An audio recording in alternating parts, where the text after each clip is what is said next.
Russia successfully did penetrate the voter registration rolls of several U.S. states ahead of the 2016 election. An exclusive interview with NBC News, the head of cybersecurity at the Department of Homeland Security says 21 states were targeted and, quote, an exceptionally small number of them were actually successfully penetrated. Boy, is that bureaucracy speak for, yes, we'll admit it happened, but we want to claim it's really tiny. This, by the way, is a brand new NBC News Survey Monkey Online poll shows 64% of Americans think it's likely a foreign government will try to interfere in the midterms. And Secretary of State Rex Tillerson appeared to agree with them and also seemed, well, it was an odd suggestion he made, and it may have been mistaken for a green light for foreign governments to say, come on in and meddle. Is the U.S. better prepared this time around than 2016? Well, I don't know that I would say we're better prepared because the Russians will adapt as well. The point is, if it's their intention to interfere, they're going to find ways to do that, and we can take steps we can take. But this is something that once they decide they're going to do it, it's very difficult to preempt it. Joining me now is Clint Watts. He is a former FBI special agent and an NBC News national security analyst. And, of course, we all got to know him when he was trying to explain, particularly with to the Senate Intel Committee, particularly on social media, how this all works. Mr. Watts, good to see you, sir. Good to see you. I think I want to start. We invited you on before we had our breaking news story go public about the actual news. It seems, by the way, with Russia hacking, it's almost like the federal government's acting like Facebook. At first, Facebook said, oh, no way that could have happened, no fake news. And then every month from the election, they've admitted more and more ways that, that a foreign government interfered. Is that what we're getting from the federal government? They had insisted, no. Voter rolls had never been touched. Yeah, they always say exceptionally small or just a few. But the fact of the matter is, one precinct. If they change votes in one precinct, if they create pandemonium or have voter rolls disappear in one precinct, you will undermine the integrity of elections around the United States. You can advance an influence campaign that says that there's voter fraud or the election is rigged. How do you know that your vote counted? This is the purpose of Russian active measures. It's to erode confidence in democracy.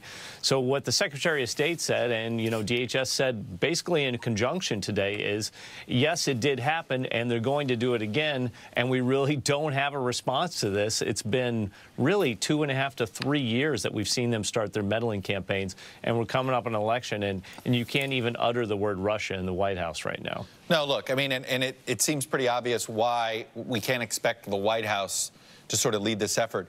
But are you aware of any effort anywhere in the federal government where somebody is working on, maybe it's their own little task force about, okay, what preventatives can we put in? How are we going to advise local campaigns? How do we advise local election officials here? Is there any efforts within the government that you know of? Well, what I do know is this. The State Department, even going back to 2016, got money to deal with understanding foreign influence, and that has been slow going to the Global Engagement Center at State Department.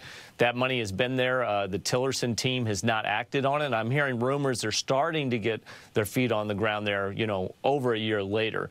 The other part is on this whole idea of voting machines being national infrastructure that we need to defend. The DHS secretary under Obama wanted to do that. The states pushed back.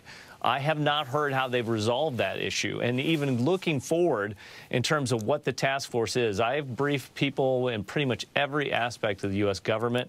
I have not heard back, and it seems we're in a persistent hover waiting to develop some strategy around this. I don't know that you can do that if you can't walk into the White House and have the leader of our country be able to talk to what that strategy will be. I mean, look, we had an Iraq War study group, we had a 9/11 commission, we had the war. When major events potentially destabilize this country, we throw off our political hats and we have some sort of big bipartisan team. Some would say it's a little thumbsucky sometimes, but there's not even talk of some sort of commission like this. Yeah, I think our greatest hope really is the Senate Intel Committee, on the government side. Thankfully, though, you've actually seen corporations in the private sector move to do encrypted applications, so that political parties can communicate. You've seen civil society start to mobilize, even in a bipartisan way. I've worked with some of those groups. But these are just a fraction of what needs to be done. They're low resource. They're people basically volunteering their time. And it's not a serious strategy for the country. And it does beg the question if, did we just invite people to hack us today? Because in Tillerson's speech, he talked about consequences. What have the consequences been? I would laugh right now if I was Russia. I'd say, what are you going to do? Launch another congressional investigation? Please do that, because this has been the greatest active measure of success of our life, and you guys are perpetuating it. Well, and there's been no sanctions. There's been no. Right. I mean, look, and I think we've discussed this before. And I know after the North Korean hacking incident of Sony Pictures, we may or may not have done an equivalent style of sort of an attempt to shut them down. The federal government never confirmed, but there was some sort of attempt to at least try to retaliate. We've not even thought about retaliation because obviously it's possible that those that make those decisions are compromised. I think it's two parts. One, those that make the decisions are compromised and also unwilling. I do kind of wonder sometimes if they think they'll stand to benefit from this. What if Russia influences the elections such that any Kremlin opponent that's in the United States is the target in their congressional districts, coming up? That would be pretty devastating. And at the same point, the other part of it that is real and we need to account for is that we are extremely vulnerable. The Russians are great masters both in hacking and influence. Their cyber capabilities far outstretch our vulnerabilities, and they could really do some damage to us. It could be in the financial sector, it could be in the government sector, or even infrastructure. So that we shouldn't take that too lightly whenever we're starting to talk about responses. No, and the president's done a lot to try to delegitimize the media, which of course is their favorite way of doing this if you just look at RT and Sputnik. Anyway, Clint Watts, thank you, man. Thank you.